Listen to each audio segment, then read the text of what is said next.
Hello, SSC हुआ, railway हुआ, ठीक है, इसी तरह का बैंक वगैरह हुआ, तो किसी भी एग्जाम में पूछ सकता है। ठीक है, अगर आप इसको कर लेते हैं तो आप मान के चलिए कि काफी आपके कवर हो जाएंगे। ठीक है, चलिए शुरुआत करते हैं। क्वेश्चन है, संसद में उत्कृष्ट योगदान के आधार पर कितने सांसद को संसद रत्न पुरस्कार 2025, कौन सा पुरस्कार, संसद रत्न पुरस्कार 2025 से सम्मानित करने की घोषणा हुई है। यानी कि कितने सांसदों को यह पुरस्कार मिला है। ठीक है, इसका आंसर आप गेस कीजिए। इसका आंसर होगा 17। कितने लोगों को, 17 सांसदों को यह पुरस्कार मिला है। ठीक है, और सबसे ज्यादा किस राज्य से है, सबसे ज्यादा है महाराष्ट्र राज्य से। कहां से, महाराष्ट्र राज्य से सबसे ज्यादा सांसद इसमें इस पुरस्कार के लिए चुने गए हैं। ठीक है, चलिए देखिए अगला सवाल है, इसरो के 11वें अध्यक्ष के रूप में किसे नियुक्त किया गया है। Who has been appointed as 11th chairman of ISRO. ISRO का फुल फॉर्म क्या होता है, इंडियन स्पेस रिसर्च ऑर्गेनाइजेशन। ठीक है, इसकी स्थापना कब हुई थी, इसकी स्थापना हुई थी 1969 में। ठीक है, तो इसके नए अध्यक्ष जो बने हैं वो बने हैं वी नारायणन। कौन बने, वी नारायणन। एस सोमनाथ इनके पहले थे, अब इन्हीं को रिप्लेस करके कौन बने हैं, वी नारायणन बने हैं। ठीक है, याद रहेगा। इसरो का जो मुख्यालय है, हेडक्वार्टर, वो कहाँ है, वो है बेंगलोर में। बेंगलोर कहाँ है, बेंगलोर है कर्नाटक में। ठीक है, चलिए भारत के पहले 2 शहर कौन बन गए हैं जिन्हें आर्द्र भूमि यानी कि वेटलैंड शहर के रूप में मान्यता प्राप्त हुई है। वेटलैंड सिटी के रूप में मान्यता किसे प्राप्त हुई है, इसका आंसर होगा इंदौर और जबलपुर।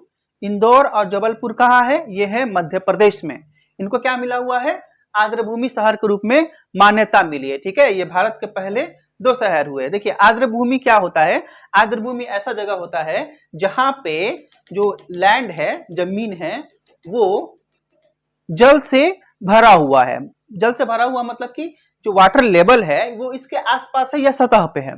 ठीक है, यानी वो भूमि जो है वो आर्द्र है, यानी कि नमी युक्त है ना। ये पूरा जलमग्न एरिया है, यहाँ के आसपास के जो भी एरिया है वहां भी ये पानी रिस्क जाते होंगे।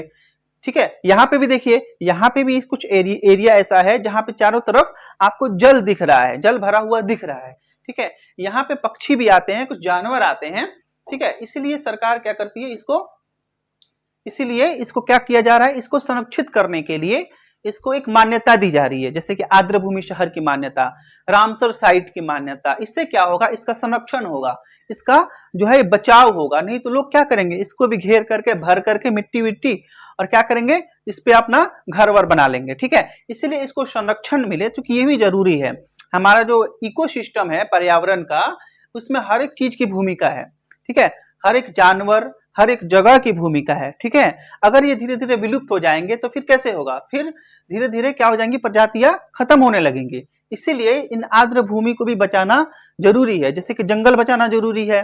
ठीक है, पेड़ पौधे बचाना जरूरी है, वैसे ही इन आर्द्र भूमि वाली जगहों को भी संरक्षण देना जरूरी है। ठीक है, चलिए ठीक है, इस तरह की जगह में आप देख सकते हैं पक्षी भी आते हैं और कुछ दिन रहते हैं और फिर चले जाते हैं।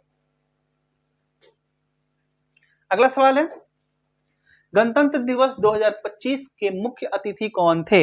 ये मोस्ट वीवीआई क्वेश्चन है, इसको आप स्टार लगा लीजिए, ये बहुत ही इंपॉर्टेंट सवाल है। तो गणतंत्र दिवस 2025 का मुख्य अतिथि कौन थे, ये थे प्रबोवो सुबियांतो। प्रबोवो सुबियांतो क्या है, प्रेसिडेंट ऑफ इंडोनेशिया। इंडोनेशिया के क्या है, ये राष्ट्रपति है। ठीक है, एक और चीज देखिए, जो हरिणी अमर सूर्या जी हैं वो क्या बने हैं, वो बने हैं प्राइम मिनिस्टर ऑफ श्रीलंका। ये भी एक क्वेश्चन है, इसको भी याद रखिएगा। प्राइम मिनिस्टर ऑफ श्रीलंका कौन है, हरिणी अमर सूर्या। इसको याद रखिएगा, ये भी एग्जाम में आ सकता है। केपी शर्मा ओली आपको पता है नेपाल के प्राइम मिनिस्टर हैं, और सर कीर स्टारमर ये है प्राइम मिनिस्टर ऑफ यूके, यानी कि इंग्लैंड के क्या है, प्रधानमंत्री है। ठीक है, तो इनमें से सभी को आप याद रखिएगा। ठीक है, देखिए यही है प्रबोवो सुबियांतो, इंडोनेशिया के प्रेसिडेंट। अगला सवाल है, इलेक्शन कमीशन ने मतदान केंद्र पर वोटर्स यानी मतदाताओं की संख्या जो अधिकतम पहले 1500 थी, अब घटा करके कितनी कर दी है। यानी कि एक जो मतदान केंद्र है जहां पे हम लोग वोट देने जाते हैं, वहां मैक्सिमम 1500 वोटर्स हो सकते थे, लेकिन अब जो है इसको घटा करके कितना कर दिया गया है, इसको कर दिया गया है 1200। कितना कर दिया गया है, 1200 कर दिया गया। ठीक है, आप कमेंट करके बताइए कि भारत के मुख्य चुनाव आयुक्त कौन है। ठीक है, गणतंत्र दिवस परेड 2025 का सर्वश्रेष्ठ राज्य झांकी पुरस्कार किसने जीता है। देखिए, सर्वश्रेष्ठ राज्य झांकी पुरस्कार जो जीता है वो यूपी यानी कि उत्तर प्रदेश ने जीता है। इसका विषय था महाकुंभ। क्या था, महाकुंभ। ठीक है,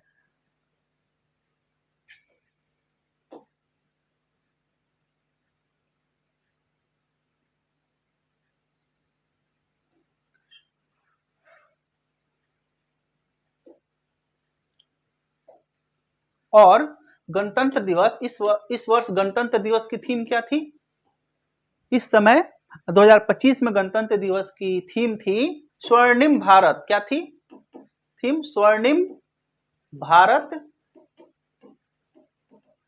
विरासत एवं विकास। क्या थी थीम याद रखिएगा, एग्जाम में पूछ सकता है, स्वर्णिम भारत विरासत एवं विकास।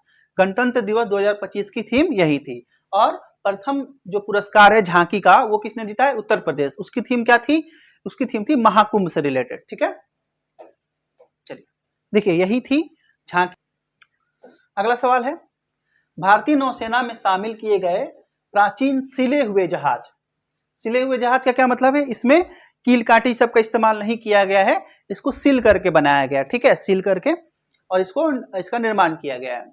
इसका नाम पूछ रहा है, इसका नाम है INSV कौंडिन्या, इसका सही उत्तर है।